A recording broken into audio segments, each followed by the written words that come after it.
जय हिंद दोस्तों, मेरा नाम महीप सिंह है और आज मैं दिल्ली के डिज़ाइन पे और उसका जो इंफ्रास्ट्रक्चर है उस पे टिप्पणी करने की कोशिश करूंगा। वीडियो प्रारंभ करने से पहले मैं पहले ही बता दूं भाई कि मैंने पढ़ाई नहीं करी सिटी डिज़ाइन पे और मैं इतना घूमा नहीं हूँ। पर कॉमन सेंस के दृष्टिकोण से जो मुझे चीज़ें लगी कि हम इस सुधार सकते हैं, फिक्स कर सकते हैं, उसके बारे में मैं एक कॉन्वर्सेशन एक वार्तालाप करना चाहता था आपसे। पहली बात ये है बस लाइन्स।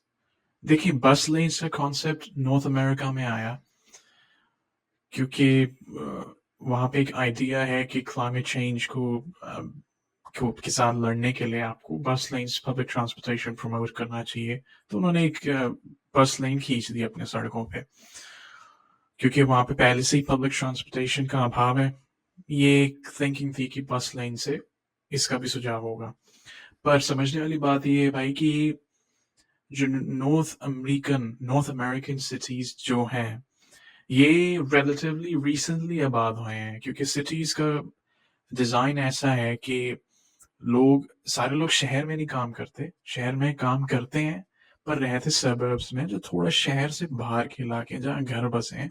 और मॉल्स होंगे पर इतनी अर्बनाइजेशन नहीं है जितनी मेन शहर में होगी, घर बसे हैं जनरली। अब क्योंकि ये रिसेंटली आबाद हुए हैं तो इनमें सड़कें इन्होंने चौड़ी बनाई और ये नॉर्थ अमेरिकन प्रिंसिपल है कि आप सड़कें चौड़ी चौड़ी बनाओ ताकि आप कहीं पे भी आराम से अपनी गाड़ी पे जा सको। उन्होंने शुरू से ही पब्लिक ट्रांसपोर्टेशन पे इतना ध्यान नहीं दिया। अब उनके जो नॉर्मल सड़कें हैं, साधारण सड़कें भी 6 लेन्स की हैं और वो 6 लेन में एक एक लेन में भी अच्छी खासी उसकी चौड़ाई है। तो अगर उन्होंने बस लेन्स खींच भी दी तो कहीं ना कहीं मैनेज हो रहा है, पॉपुलेशन रिलेटिवली कम है, गाड़ियां रिलेटिवली कम है, तो मैनेज हो रहा है। अब आते हैं दिल्ली पे, क्योंकि यहाँ पे ऐसा हुआ कि गुड गवर्नेंस के नाम पे आपने एक नॉर्थ अमेरिकन मॉडल को उठा के दिल्ली पे सीधा थोप दिया और वो मॉडल अब काम नहीं कर रहा। क्योंकि बस लाइन्स की दिक्कत ये है कि यहाँ दिल्ली में 6 लेन्स की सड़कें होंगी पर उनकी चौड़ाई कम है, पॉपुलेशन ज्यादा है, गाड़ियां भी ज्यादा हैं और यहाँ पे वैसी पब्लिक ट्रांसपोर्टेशन बढ़िया है। तो बस लेन्स की इतनी आवश्यकता नहीं है कुछ जगहों पे जितना हम सोचते हैं, क्योंकि मेट्रो भी उस चीज को सर्व करती है।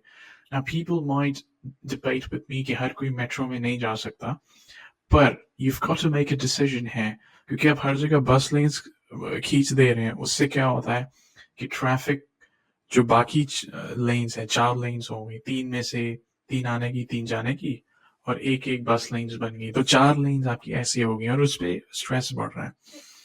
दूसरी बात यह है कि बस वाले को नहीं पता कि उसको बस लेन में चलाना है। मैंने अधिकतम बार ये देखा है कि बस वाला ही गाड़ियों को ओवरटेक करने की कोशिश कर रहा है, तो एक एजुकेशन की भी दिक्कत है। तीसरी बात यह है कि कुछ जगहें ऐसे भी हैं जहां हो सकता है शायद बस लेन ना भी हो, पर ये भी एक संभावना है कि बस लेन है, लोगों को पता है कि यहाँ बस लेन है, पर एग्जैक्टली नहीं पता कहाँ है बस लेन क्योंकि उसकी मार्किंग खराब हुई हुई है। तो बस लेन का जो एक पूरा आइडिया था कि आप पब्लिक ट्रांसपोर्टेशन प्रमोट करते हैं और जो लोग पब्लिक ट्रांसपोर्टेशन लेते हैं वो अपने गंतव्य स्थान पे जल्दी से जल्दी पंचुअली पहुंच जाए, वो पूरा डिफीट हो रहा है क्योंकि आप ट्रैफिक इतना खराब कर रहे हैं।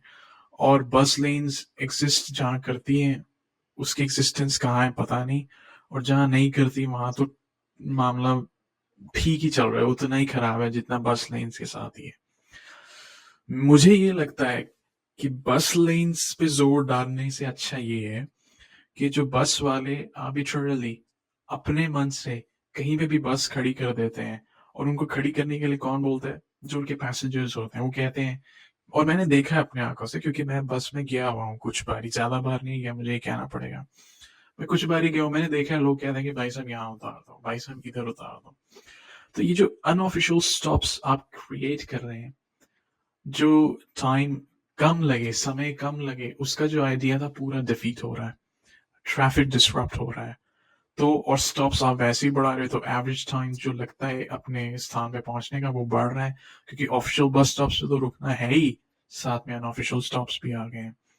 तो मेरे ख्याल से मुझे लगता है we need to get rid of bus lanes. At least ये idea यहाँ पे नहीं चल रहा. So we need to think about it, and I think we should just get rid of it. और arbitrary bus stops पे हमें चिंतन करना होगा. दूसरी बात आती है कचरे की, कि कचरा एकत्रित शहर में कैसे होता है, उसका डिजाइन क्या है. कचरे की समस्या है, पर जिस समस्या के बारे में मैं बात करना चाह रहा हूँ आज, वो थोड़ी अलग है. आज का मेरा फोकस ये है कि कचरा एकत्रित होकर उसकी प्रोसेसिंग कैसे होती है, और डिज़ाइन ही एकदम ख़राब है, तो फिर उसके बाद सारे डोमिनो इफेक्ट की तरह सब कुछ गिरता रहता है. समस्या है कचरे घरों की, क्योंकि दिल्ली का ये एक डिज़ाइन बना है कि आप एक कचरा घर बनाते हैं जिसमें मोहल्ले का जो पूरा कचरा है कचरे वाले उसमें डाल देते हैं. अब वो ओपन बिल्डिंग है जिसमें कचरा सारा अंदर धकेला जाता है, और उसकी सोर्टिंग भी वहाँ एक दर्जे की वहाँ पे कोशिश होती है लोगों की करने की. सबसे बेकार सिस्टम है, क्योंकि आप कचरा घर बना रहे हो, पर ये कचरे घर मेन सड़क पे बने हैं. When everybody is trying to endeavor to take the garbage away from the people, हम उनके सीधा मुंह पे डिस्ट्रीब्यूशन सेंटर हमने एक तरह का खोला हुआ है, जिससे कि शहर की एस्थेटिक ब्यूटी शून्य के नीचे भी चली जाती है. अब देखिए, आप कचरा घर खड़ा कर रहे हैं, उसमें कचरा जा रहा है, मेन सड़कों पे कचरा नजर आ रहा है, और ये दिल्ली में एक रिपीटेड थीम है.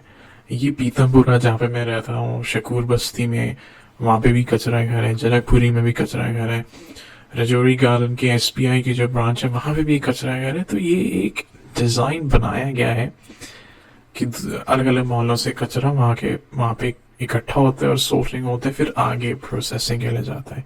इनहेरेंटली ये रॉन्ग है, गलत है. आप टैक्स पेयर हो भाई, आप टैक्स पेयर होने के नाते आपको ये फेस करना पड़ रहा है कि कचरा आपके मुंह पे है.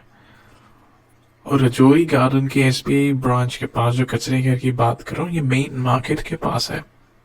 मजे की बात है. ये कचरे घर का ये भी एक नुकसान ये भी है कि वो अपने इलाके के आसपास एक रेड जोन बनाता है बदबू का. तो एस्थेटिकली आपके शहर की सुंदरता नीचे गिर रही है, माइनस में जा रही है, बदबू भी हो रहा है. और पीतमपुरा वाले कचरे घर से मुझे बहुत गुस्सा आता है, क्योंकि वहां से रोज का ही रास्ता था मेरा, और वहां पे जिस लेवल की सोर्टिंग होती है, एकदम घटिया सोर्टिंग होती है. क्योंकि पहली बात यह है कि वो कचरा घर डिजाइन ही नहीं किया गया सोर्टिंग के लिए, और ये बहुत खौफनाक बात है और आश्चर्यचकित होने की बात है कि जो कर्मचारी वहां पे सोर्टिंग करने की कोशिश कर रहा है, पहली बात तो ये सोर्टिंग आपके घरों से शुरू होती है. जब गाड़ी आती है ना आपके घर में कि कचरे वाला आए, कचरा घर से निकाल, समथिंग, उसमें आप कचरा डाल देते हो. कुछ जगहों पे गाड़ी नहीं आती, ठेले पे बंदा घर आके कचरा इकट्ठा करता है, वहां से फिर वो कचरे घर में डालता है. वहां पे जो सोर्टिंग होती है, सबसे पहली बात, इट्स अ हेल्थ हैजर्ड. ये एक सेफ्टी इशू है कि वो अपने नंगे हाथों से, नंगे पैरों से पजामे ऊपर करके वहां पे सोर्टिंग करने की कोशिश करता है. This is not a solution. आप टैक्सेस भरते हैं, आप टैक्स पेयर हो, आपके टैक्स के रुपए ऐसे इस्तेमाल होंगे क्या कि आपके सड़कों पे ही कचरा बिखरा हुआ है. सो इनहेरेंटली ये नहीं होना चाहिए. अब दिक्कत की बात नहीं है. मैं सोच रहा हूं इस पे कि हम कचरे में इनोवेशन हमें करनी पड़ेगी. क्या मॉडल हम अपना सकते हैं जो दिल्ली के जियोग्राफिया में भी बैठे, प्रॉब्लम भी अच्छी तरह सॉल्व हो, बदबू हैंडल हम इफेक्टिवली कर सके, और शहर की एस्थेटिक जो ब्यूटी तो नहीं कहूंगा, पर आप माइनस में ना लेके जाए. ये था कचरे घरों के नकारात्मक प्रभाव. चलिए, तीसरी और आखिरी चीज़ जिसके बारे में मैं बात करना चाहूँगा, वो है फुटपाथ। फुटपाथ की दिक्कत ये नहीं कि फुटपाथ के साथ कुछ गलत हो रहा है, दिक्कत ये है फुटपाथ नॉन एग्जिस्टेंट है, उसका अस्तित्व ही नहीं है जहाँ पे वो होना चाहिए था। फुटपाथ का होना अति आवश्यक है, क्योंकि फुटपाथ नहीं होने की वजह से होता क्या है कि जो भी आपका फुट ट्रैफिक है, पैदल जो लोग चलते होते हैं, वो सड़क पे आ जाते हैं, सड़क पे चलना शुरू हो जाते हैं, और उससे अनेक दिक्कतें होती हैं। मैं लोगों को एक ये भी बात बताना चाहूँगा, सड़क होती क्या है। हम चीज़ों के इतने आदी हो चुके हैं कि हम मूल जो कॉन्सेप्ट्स हैं वो थोड़ा भूल चुके हैं। मैं याद दिलाना चाहूँगा लोगों को कि जो मेटल्ड रोड्स जिसकी हम बात करते हैं अक्सर जब हम सड़कों का नाम लेते हैं, मेटल्ड रोड्स वो सड़क होती हैं जिस पे आपने देखा होगा कि रोलर उस पे चलाए जा रहे हैं, बिटुमेन उस पे बिछाया जाता है, जो काला काला पत्थर होता है, उसको मेटल्ड रोड्स कहते हैं। And metalled roads are designed for cars and other heavy vehicles. अब हमारे भारत में ऐसी व्यवस्था है कि उस पे घोड़े भी चलते हैं। कभी किसी की शादी हो रही होती तो घोड़े उस पे मतलब चल रहे होते हैं, जो पीछे घुड़सवारी कर रहे होते हैं, ये व्यवस्था है। जनरली सड़क का काम होता है कि उस पे गाड़ियां और अनेक जो वाहन है वो चलें। सड़क पे पैदल नहीं चलना होता, क्योंकि ideally a good design of roads have a sidewalk with them on both sides. ऐसा नहीं एक तरफ है, दोनों तरफ होंगे, पर इंडिया में वो नॉन एग्जिस्टेंट है। क्यों? एक बात ये भी है कि डिज़ाइन नहीं किया गया शुरू से। दूसरी बात ये है कि एक समय ऐसा था जब वो सब बनी नहीं थी, पर लोगों ने इतनी इंक्रोचमेंट करी, वो फुटपाथ काट के इवेंचुअली डिस्ट्रॉय कर दिए गए, और वहाँ पे घरों के एंट्रेंस के रैंप बनने शुरू हो गए। अब उस फुटपाथ जहाँ अगर वो होता भी था एक समय पे, उसका अस्तित्व खत्म हो गया। इससे क्या होता है, जो फुट ट्रैफिक है वो ओवरस्पिल होता है आपकी सड़कों पे।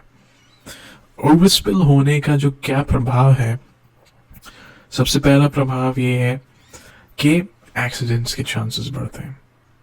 सिंपल बात है कि जहाँ पे गाड़ियां चलनी है वहां पे लोग भी चल रहे हैं, तो गाड़ी और लोग टकराएंगे, इवेंचुअली होगा ऐसा, और होता है। लोग इतने लाखों लोग भारत में एक्सीडेंट्स में मरते हैं। दूसरी बात यह है कि अगर लोग भी उसी सड़क पे चल रहे हैं जहाँ गाड़ियां चल रही हैं, तो गाड़ियों की जो एवरेज गति है वो धीमी हो रही है। इससे क्या होता है कि आपके एवरेज ट्रैवल टाइम्स इंक्रीज हो रहे हैं, आपको अपनी जगह पे पहुंचने में ज्यादा समय लग रहा है। तीसरी बात यह है कि जब लोग भी सड़क पे चल रहे हैं, तो जो गाड़ी का वाहन चालक है, ड्राइवर है, आधी कॉग्निटिव एबिलिटी उसकी इसी में ही लग रही है कि मैं गाड़ी कैसे मोड़ूं कि मैं किसी बंदे को ना मार दूं। अगर आप किसी कोई काम पे जा रहे हैं तो आधा दिमाग आपका इसी में खर्च हो जा रहा है। इससे जनरली क्या होता है, रोड रेज की संभावना बढ़ जाती है। तो कहाँ मैंने फुटपाथ की बात करी और कहाँ रोड रेज तक आ गया मैं, तो ये कड़ियां हैं जो जुड़ी हुई हैं।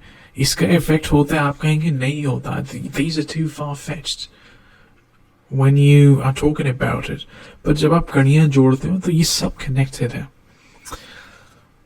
एंड आई थिंक सबसे दुख की बात या खुशी की बात यह है कि ये सब सॉल्वेबल है। These are all very real problems with solutions that have been founded and they have been implemented across the world. दुनिया में इसे implement किया गया है, लागू किया गया है, और अच्छे इनके results भी देखे गए हैं।